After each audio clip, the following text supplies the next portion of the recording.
Everyone is killing it with this simple beginner strategy.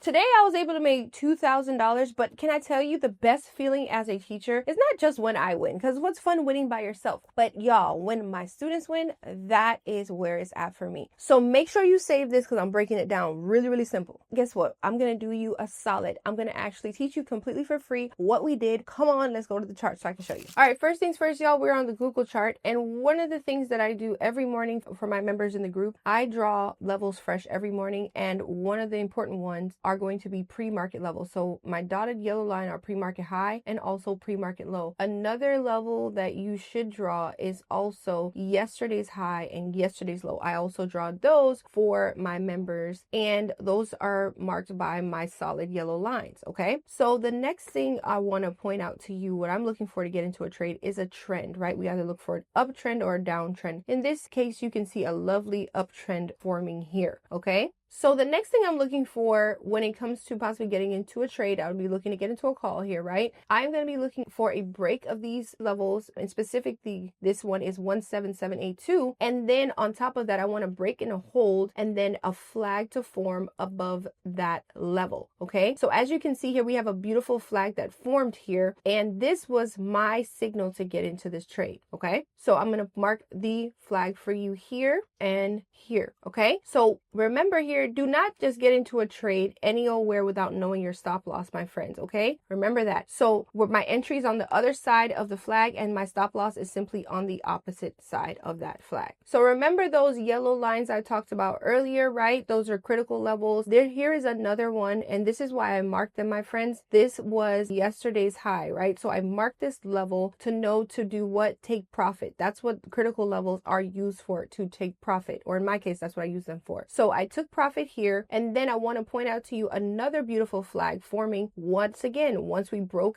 another critical level, this 178.97, we got a nice flag that formed right above it here. Okay, so to clarify here, my friends, when I take profit, what that simply means is to sell some of your position size more on the higher side, right? So it could be 50%, 60%, 70%, because what you want to do is get paid for the work you've done thus far in case that price might react, might bounce. So what you're left with is what we call runners, and your runners are able to go to the next profit target. But I wanted to point out to you here, this is where I was able to add on to this position, another beautiful flag forming. And what I mean by adding onto the position is to buy more contracts in this trade that's already in profit. Okay, so this is a great way to maximize a play that's already in your favor. When you see another flag form, you're able to add on to a winning trade, take it to the next profit